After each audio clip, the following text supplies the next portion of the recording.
A little bit about our organization, the Hawai'i Wildfire Management Organization.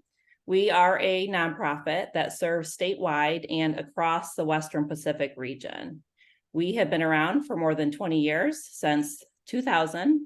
And since that time, we serve as the region's primary hub of fire information, fire planning, risk reduction, and fire science communication. We work in very close partnership with our agency and our community partners in order to increase wildfire readiness and resilience of our people and places. A few key takeaways, if nothing else, this is what we want you to leave here knowing today. As many are learning right now, Hawaii is a fire-prone state. We are on par with the most fire-prone states in the Western continental US. 2, the impacts of wildfire are broad and long-lasting. Fires impact resources from Mauka to Makai. 3rd, 99% of fires are human-caused and mostly by accident, which means there's a lot of things that we can do to prevent them. 4th, there's a role for everyone, and it's going to take all of us to keep our people and our landscapes fire safe. And lastly, there's a lot that we can do ahead of time, individually and collectively, to prepare ourselves. I'm going to hand it off to Elizabeth to provide a little more of the big picture of fires in Hawaii. Thank you, Nani. Aloha, everyone. We want to start off this webinar with the foundational point that wildfires in Hawaii have been increasing for several decades. And what we see is a result of what's going on with climate, vegetation, and ignitions. So wildfires are increasing for these reasons. We're having heavier rains that then grow a lot of fuel, and then it's followed by more drought episodes. So our climate is a factor. We also have fire-prone vegetation that's expanding, and that's happening in a context of not enough management of that vegetation. And we have increasing accidental ignitions by people. So we just have a recipe and all the parts coming together for wildfire to be increasing in our state, in our Pacific region. And then to better understand all the parts and pieces of what's happening with wildfire, it might help to see how they fit together. So I want to tell the story in the most basic form. So Hawaii and Pacific Islands are burning. It's like Nani stated, because of human-caused ignitions mostly, everything from campfires and barbecues to equipment, welders, grinders, utility ignitions, vehicles, people driving on dry grass, not realizing it can start fires, and fireworks. Those are our top causes. And where those sparks meet up with dense, dry, unmanaged vegetation, that fire can spread, and that will lead to impacts on the built environment. And this is the part that we will be diving into today. We have lots of resources for all the parts and pieces that contribute to wildfire risk, but today we want to talk about how to reduce risk around our homes and our neighborhoods. So what we have here is a map of wildfire ignitions that have taken place over the last 20 years. There are a few important things we want to point out that we learned from collecting all of our fire agencies' records and mapping all of the fires across the state for that period of time. First, fires are being ignited on both windward and leeward sides on every single island in the state. So every red dot on this map is a fire that required a suppression response by our fire agencies. And the dots represent each fire, not the total land areas burned. The records come in lots of different formats. And so you'll also see that the largest of the fires have actually a different kind of way to show them. There's the light teal color, and you can see that our biggest fires have been actually mapped using the perimeters and the burn scars. But through this effort, we learned that wildfires are frequently larger on leeward sides because those areas are drier. But under dry conditions, like our increasing drought episodes, anywhere can burn. And we are seeing fires happen on our windward sides as well. So you need both ignitions and burnable vegetation or burnable fuel, combustible materials, to have wildfires. And we do have ignitions happening in all places. We have fuel everywhere in the state. So at this point, the greatest factor that's influencing wildfire risk is how dry the vegetation is at any given time per area, and wind and whether an ignition occurs at that time. So at the start of summer, we did this kind of webinar. And at that time, we shared that the National Service National Weather Service models were favoring drier than normal conditions for Hawaii. They were suggesting that there would be drought development and an active fire season by August. They are really, they were right on with that, and it looks like it's extending into a longer dry season, into a dry winter, and back into another dry season. So it essentially means that the drought conditions that have started to begin will extend through winter and give us a prolonged fire season. And what that means is that our potential for wildfire is above normal, and it's significant. So all of our agencies and partner organizations across the state have been promoting the annual wildfire awareness and preparedness campaign that we do during our dry season.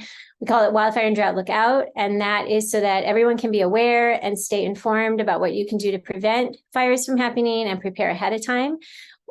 We have more comprehensive resources, but this is a quick and easy way to get all of the highlights, and you can look on our website for more information, like this helpful guide, which covers some of those key actions that jive with the Ready, Set, Go material that you'll be learning tonight to prevent wildfires and reduce risk. So finally, before we dive into the full Ready, Set, Go preparedness workshop and information that we have for you tonight, we want to emphasize the idea that it really does take everyone to protect our lands, our waters, and our people from wildfire. And firefighters do a great job putting out fires, but everyone needs to help prevent accidental fire ignitions. We all need to manage our vegetation in our yards and around our neighborhoods. We want everybody to have a family that is prepared, a yard and a property that is prepared and ready to better resist wildfire ignitions and survive any fires that do come close. So the good news is that with fire, there's so much you can do to manipulate fire's ability to ignite and spread. Fire can only burn where there is fuel in its way, and that is something we can do a lot about. So we feel very hopeful in that, even in the midst of so much shock and grief that we're all facing, there is a lot that we can do. So toward that, I want you to keep in mind that you'll get the most safety and protection when you are proactive. You do this stuff ahead of time. And we're so grateful that you've all come to share in this tonight, because you're already beginning that proactive learning and action by attending this. So thank you so much. And moving into the content, that's why we're here. We are here to learn the detailed strategies on those proactive actions that you can take using the principles in the Ready, Set, Go Hawaii specific framework. And this information is based on a lot of hard-earned lessons from very destructive fires across all of the country and the world, really. It started because a high number of fatalities were occurring when people were in the late part of the stage when evacuation was occurring and people got caught in smoke and fire-filled roads and traffic, as we've seen is very real for us in Hawaii too. And so with that said, we do want to honor the context of the devastation that we're all experiencing and the shock and the trauma within which we are, presenting this. So we have not,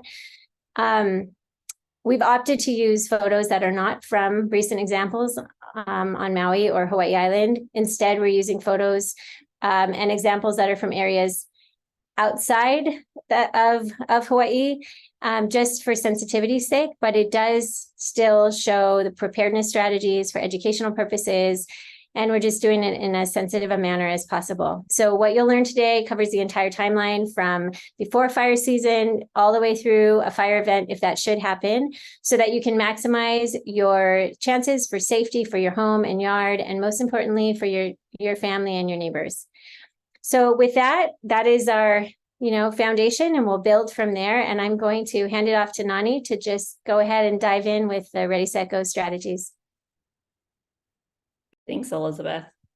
So first up is being ready for wildfire. And to be ready means three things, all of them proven to be effective.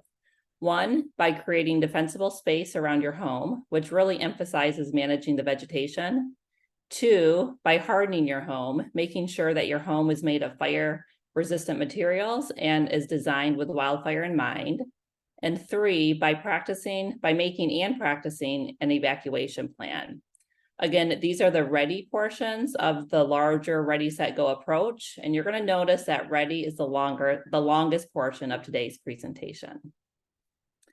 First is creating defensible space around your house and doing this ahead of time, not when there's smoke in the air, not when you get that evacuation alert. Really, the best time to do this is all year long, and to do it as part of your regular housekeeping and yard work. A prepared home really means a defendable one, hence the term defensible space. A first responder really should be able to have enough access and feel like their life isn't in danger to protect your home. It also means the vegetation around the house, even around the community as a whole, is managed in a way that can resist a fire ignition in the first place, and then keep a fire from spreading in the event of an ignition. So looking at these two pictures here, on the left-hand side, you might think about what differences you might see. For example, on the left, the greenery, you might notice, that house has short and hydrated grass. There's not much dead vegetation or debris piles. The trees are spaced further apart. They're located further away from the home structure. The driveway, it has, a lot of clearance for firefighter access. And if you compare that to the picture on the right, you might not immediately know what you're looking at, because you'll notice the ashy areas. And those ashy areas are the remnants of 3 houses that were not able to be defended, because either the vegetation was overgrown or unmanaged, maybe the vegetation was too close to the house, maybe the home was unreachable or unsafe for firefighters, and probably a combination of all 3 of those things. So it really is going to require us to focus more on managing our vegetation and keeping our homes hardened, because wildfires are our new reality. So with that, I did have another poll. I was going to ask you how you think structures ignite, but I don't think it's working very well on this webinar format. So I'm going to skip that and tell you what the answer is. It turns out homes in unmanaged vegetation can be ignited in 3 ways. The first is from direct contact with flames. That's, the most obvious one. But second, fires can ignite from what we call radiant heat. Radiant heat, bottom left there, is when air is superheated from fire and comes into contact with something that has a lower heat tolerance. So in that instance, there's no spark that's even needed. It's just heat. And there's many instances of superheated materials or air even causing ignitions of vegetation and structures. And then this third on the far right, homes and vegetation can ignite from embers, the little burning bits of vegetation or other material. This is the primary way wildfires on the natural landscape in Hawaii spread into the built environment. And that's because wind can carry embers really long distances through the air. So we need our homes and our yards to be ember resistant, which means we need to remove any chance that any ember will land somewhere on our property and smolder and ignite. Ignite things like a dry leaf pile that might be in a rain gutter or under our lanai deck, or even on a dog bed or sitting on your roof. And it's for this reason, really, that so much of what we'll discuss today are strategies that you can take around your house, your yard, your community to prevent and resist those ember ignitions. It's also why homes not directly on the edge of a wildland area are at risk as well. As we, tragically saw recently, many fires can start this way. But there are ways to mitigate ember ignitions, and it's all basically comes down to good housekeeping around your home and yard. And so we'll talk more about that next. So what is defensible space? We also call this the home ignition zone. Defensible space is the buffer you create between a building on your property and its surrounding vegetation. That is the grass, the trees, the shrubs, or any wildland area that surrounds it. This buffer is needed so that a wildfire that is approaching can slow down or even completely stop and keep your home protected from catching on fire. Again, either from the embers, from the direct flame contact, or the radiant heat. So if you have defensible space, the chances of your home being safe are much higher, mainly because it will resist fire in the first place, but it might provide a safe place from which firefighters can position themselves as well to defend your home. We all need to reckon with the fact that firefighters do everything that they can, and they're very awesome at what they do, but we need to do everything that we can do ahead of time to make sure our homes and our yards are resistant in the first place. So let's look at this graphic just a bit more in detail. You can see there's 3 focal areas or zones. That first zone is the 0 to 5 foot zone, which is, again, the first 0 to 5 feet from your home. It includes the structure itself. We sometimes refer to this as the non-combustible zone. So for this area, we want to keep it completely free of anything combustible, so that in the event of a windblown ember reaching this area, there's going to be no materials to burn. Or even if there is a little bit of combustible material, it's unable to sustain a flame for long, and then it just quickly dies out. So that's the 0 to 5, and then we move outwards away from the house. The next zone is the 5 to 30 feet zone. We like to call this zone our lean, clean, and green zone. And for this area, we really want the vegetation to be lean or very minimal and spaced apart, both horizontally and vertically. When we think of clean, we want to remove all the dead and dying vegetation and the debris. And keeping it green is making sure that the vegetation that is there is drought tolerant and looks green and healthy. And then moving away to the next 30 to 100 feet is the third zone, also known as the wildland fuel reduction zone. So for this zone, removing fuels can reduce the speed and intensity in the event of an approaching fire. And by the way, if the far reaches of your property are far from your house, but close to your neighbor's structure or even their yard, it's important that you consider that fact and mitigate your risk as soon as you can. This will, protect you from fires coming from their side, and will also protect them as well. I like to think of this being a case where being a good neighbor is helpful because it protects everyone. Okay, so again, remember these zones as you prepare your home and your yard. Focus your time and energy first within that first zone closest to your home, the 0 to 5. The biggest bang for your buck is there. And it comes from, in terms of keeping your house protected from fire. And then after you've done the work in that zone, then we recommend you moving outwards, working away from the house as your time and energy permits. Again, start close to the house, do what you can, and then work your way outwards. And finally, think through any actions you might need to take on your parameters so that there's greater safety for your neighbors as well. Now that we've learned how structures ignite and why it's important to create defensible space and manage the vegetation, I'm going to turn it over to Jessica, our mitigation specialist, who is going to walk you through some specific tips for creating defensible spaces within these zones. What she has to offer is practical. You're welcome to take notes, although we are recording, and we will share back the recording with everybody that registered tonight.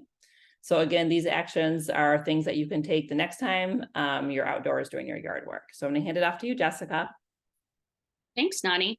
All right. So what we all do as homeowners or renters to create defensible space.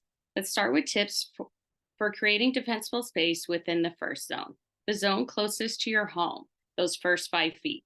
Again, this zone known as the non-combustible zone.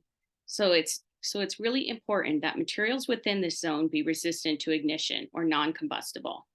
One tip is to not use combustible materials like bark, wood chips, or mulch, but instead use hardscape like gravel, pavers, concrete. Plants within this zone should be limited to those that grow low to the ground, don't have a lot of woody materials, and those that can be properly watered and maintained.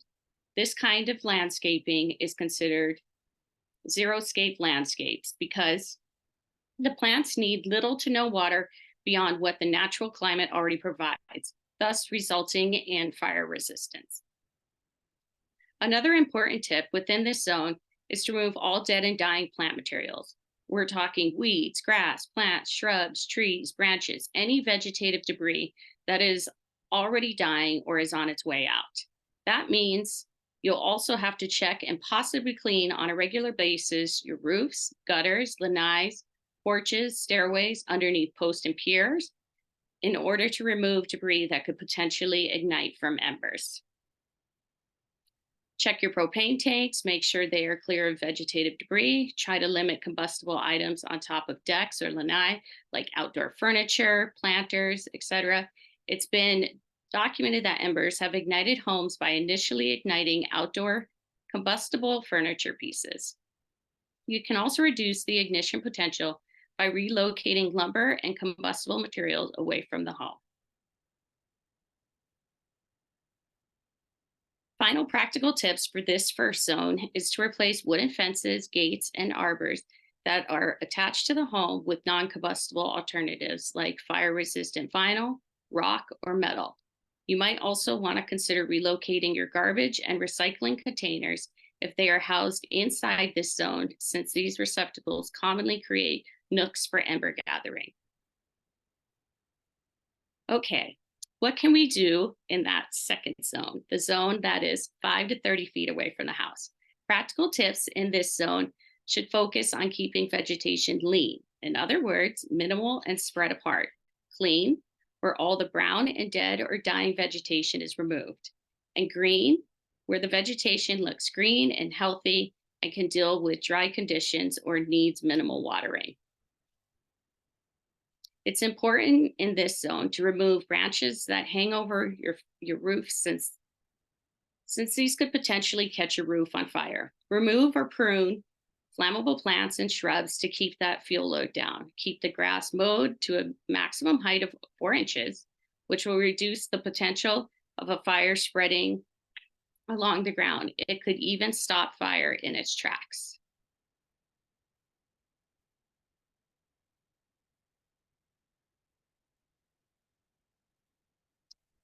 Keeping vegetation lean within this zone also means reducing ladder fills. Ladder fills are vegetation that could carry a fire that burns in low-growing vegetation to nearby taller vegetation. Examples of ladder fills include low-lying tree branches and shrubs and trees under the canopy of a large tree. This is also the zone where you would want to consider replacing any and all of the dry, fire-prone vegetation with more fire-resistant vegetation. We refer to the type of vegetation that is less likely to ignite from embers, fire-wise vegetation. They are often plants that are native to Hawaii because they have already adapted to this climate, are drought tolerant, and produce minimal leaf litter. We have a list of native fire-wise plants on our website in the form of a bookmark or a cheat sheet. This is also a link in the chat box. The last practical tip for creating space that is defensible is making sure your home is accessible by the fire department. Accessibility for their vehicles means a clearance of 14 feet wide and 14 feet tall. Accessibility is also making sure your address is visible so that the fire department can locate your home. This idea of accessibility is often overlooked, so be sure you consider it when you're thinking through your plan for creating defensible space.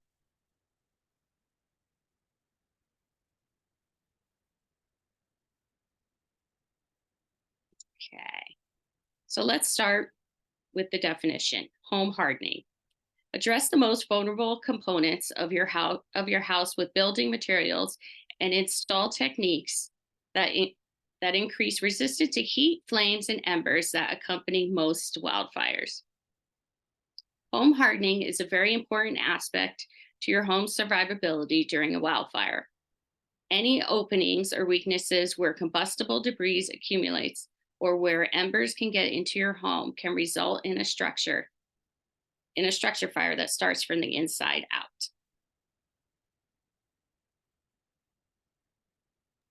Jessica, I was going to run a poll right here, but it's not working. But the question was, what do folks think about the expense that you would incur if you were to use wildfire resistant building materials versus non-resistant ones?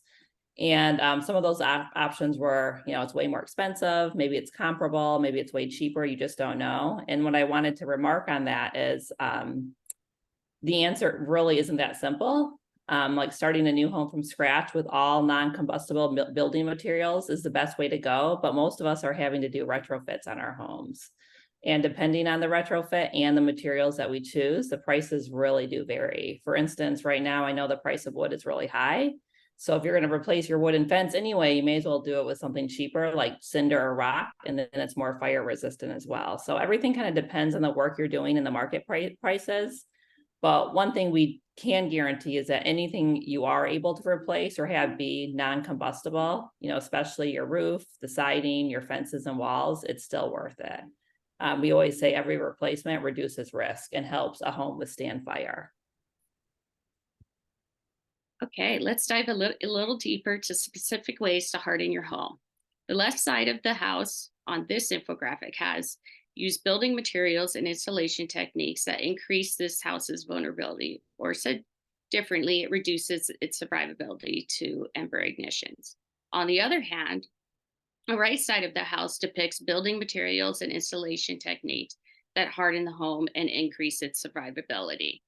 So when I just look at some of this, I kind of think about my house a little bit and the different things that I can improve on, like some of my eaves and where maybe I should probably enclose them. But for decks, which I also have, you want a lot of space between joists to avoid tight nooks and crannies where embers can land and smolder. And you want to screen the under area in to keep embers out.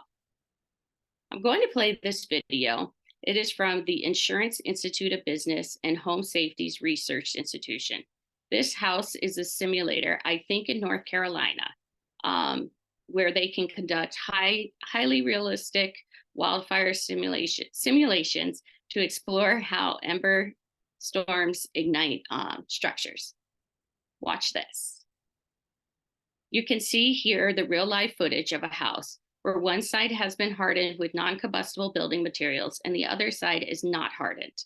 While embers are equally hitting both sides of the house, the embers that hit the mitigated right side burn out quickly and don't ignite the structure. And the side that was not hardened turns into an active fire that requires a firefighting response to extinguish it.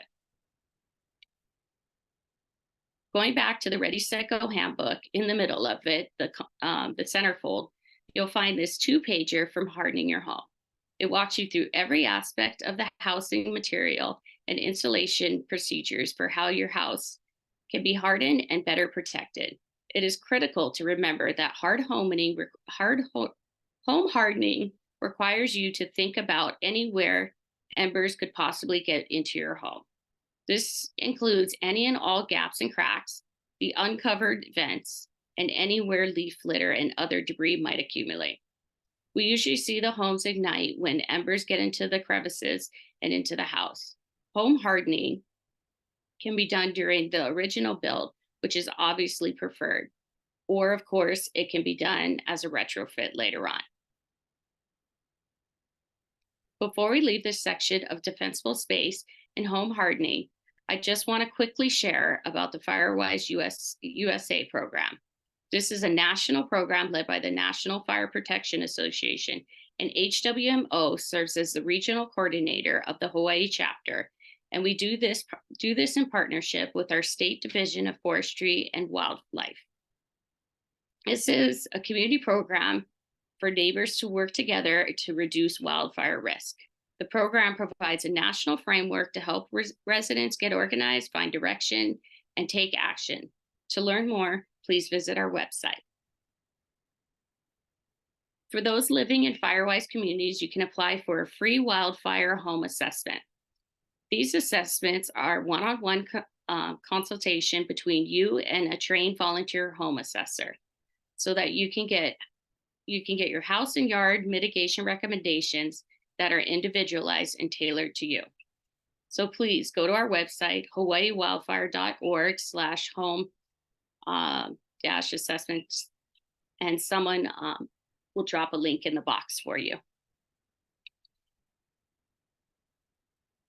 We are also taking homes that are not in FireWise neighborhoods, but if you live too far from one of our 14 available assessors, we just ask that you gather a few neighbors so the assessor could do some back-to-back assessments in one trip. Also, we have had lots of interest in these assessments over the past month. So so there could be a few months wait until assessments will be completed. Okay, so that's it for defensible space and home hardening, and on to the third part of the Ready, the third part of Ready section of the Ready, Set, Go program, and that is evacuation planning. Evacuation planning includes developing a plan, making sure the whole family is involved and everyone is aware of what is going to happen in case of a wildfire event. And practicing it ahead of time is super important part of preparing for wildfire. Evacuate as early as possible. Your safety depends on it. To help those that don't have an evacuation plan in place yet, there are templates inside Hawaii's Ready, Set, Go handbook that you and your family can easily use so that your evacuation plan is in writing and on paper. After thinking it through and putting it on paper, it's good practice to keep the plan somewhere handy and accessible, maybe taped on your safe or on the refrigerator or inside your go bag, places like that. Mainly somewhere obvious and easily accessible where you'll remember it. And once the plan is on paper and stored somewhere obvious, you don't want to stop there. Now would be the time to practice it, which is just as important as coming up with it. You might want to consider including your friends and neighbors in the plan or helping them with their plan, especially those that might need some extra assistance in evacuating. Not everyone has the capacity to evacuate on their own. So think through who might need some extra help, like our kapuna, our neighbors with disabilities, or people without methods of transportation. Always plan to evacuate your pets and have their supplies easily accessible as well. The evacuation plan template inside the Ready, Set, Go handbook also has space for you to fill in the contact information of people on your evacuation plan, along with 2 meeting location options. Remember, you can't practice enough. Practice, practice, practice. You might even find out that something on your written plan just doesn't work right, as you might need to revise it. And then you can feel good that you are as prepared as you can be in the event of a wildfire. Please remember to evacuate as early as possible.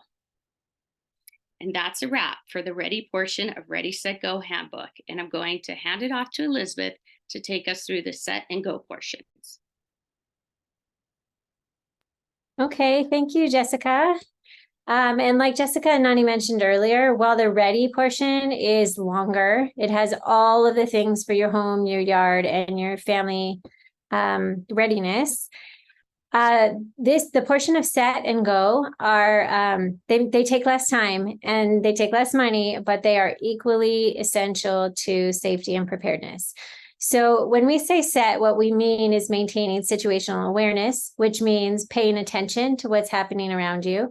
So there are plenty of indications if you look around you to let you know when the fire hazard is high. So in the fire world, that's what situational awareness is. It's just good paying attention, good observation. So when it comes to having that kind of awareness for wildfires, we need to do it in 2 different ways. So throughout the year, you can watch the state and the color of the vegetation around, notice when it's drying out, when green grass and vegetation starts to turn yellow and then brown and then gray and get crunchy and brittle.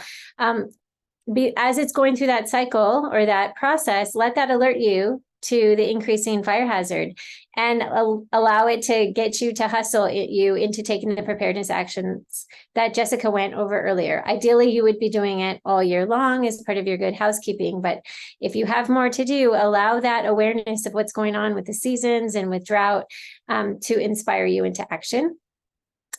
And then the second part of situational awareness is to keep super aware when there is a fire anywhere near you or in your general vicinity.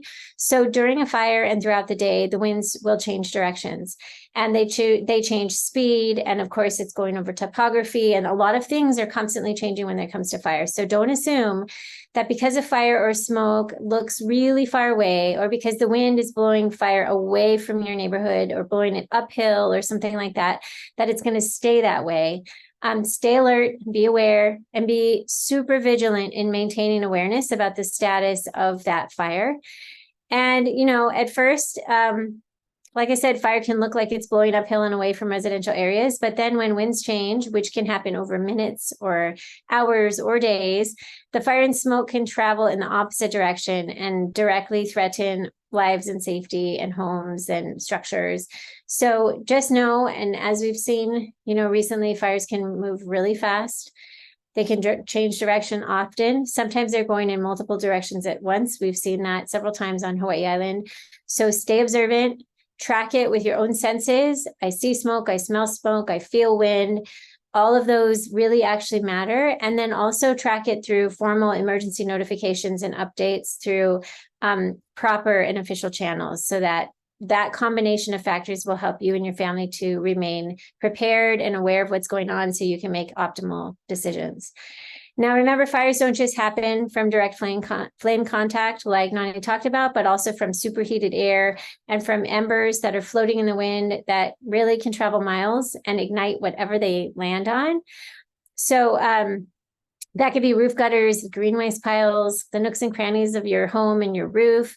And it can even burn your home inside out by going through vents and windows and other things like Nani explained earlier. For this reason, a fire that occurs sort of close by, maybe several miles away, a couple miles away, remember that could still be a threat to you, and you should be paying close attention to that, because it's not just when the fire as a whole reaches the edge of the community. It's really we need to be paying attention to wind and embers as well.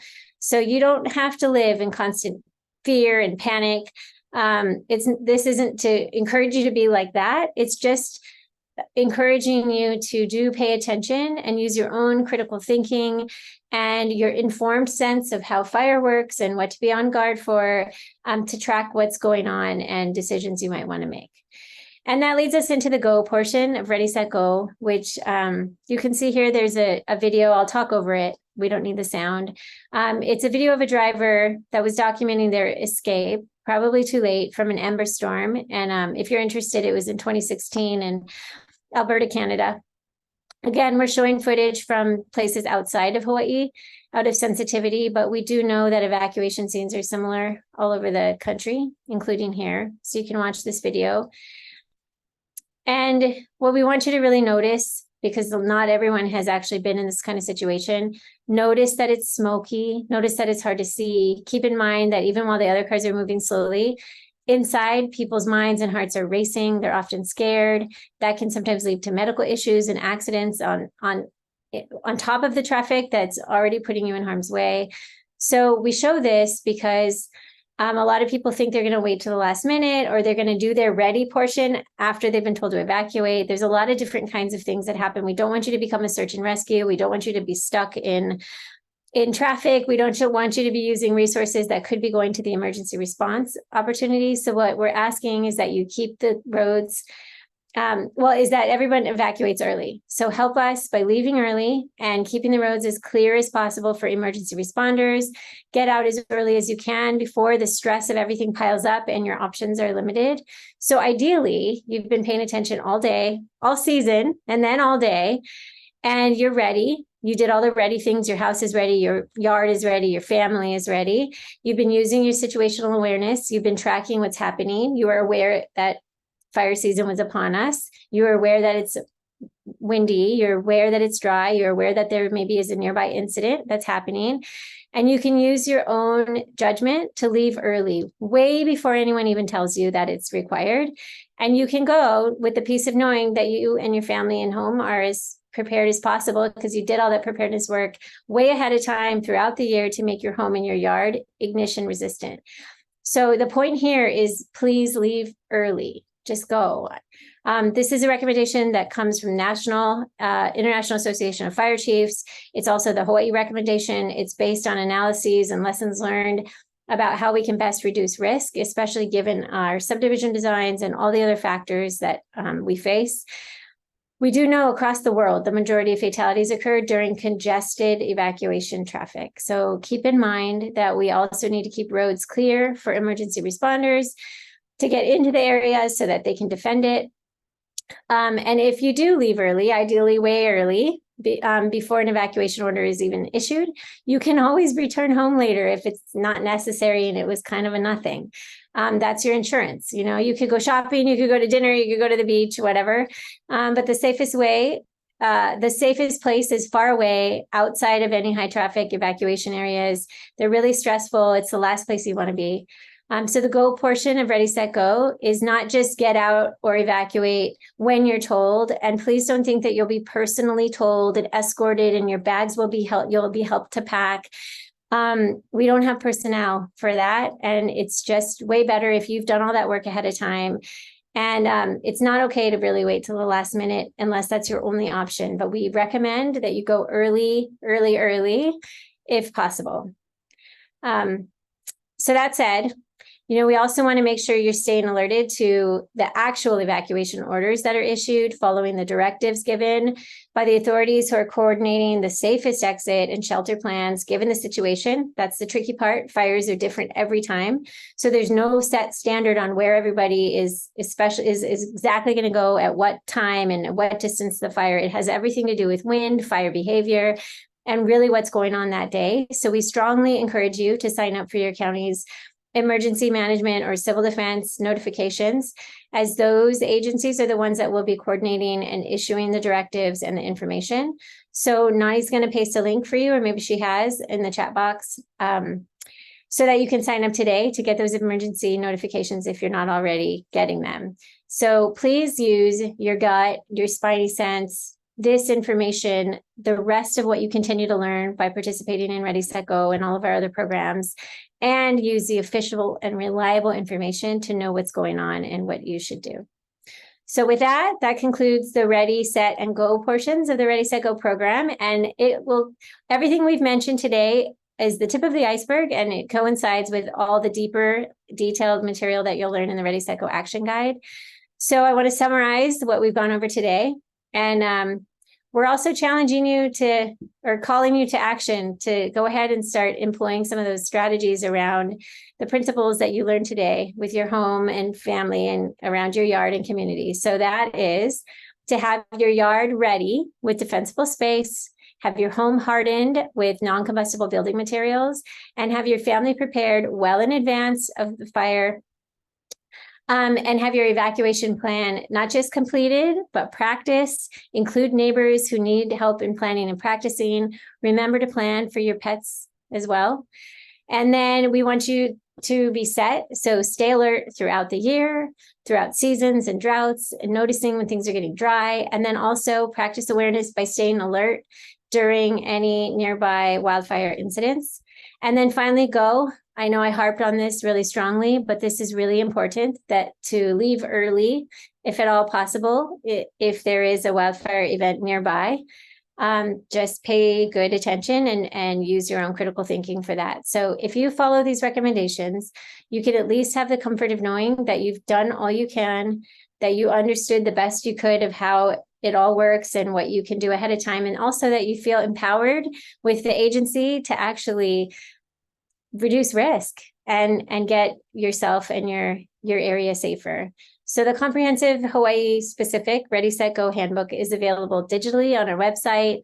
We are all out, but we've ordered a whole bunch more paper copies, and they will be available to you soon if you would like to request them in bulk, with the intent to distribute them more widely within your neighborhood or your social networks.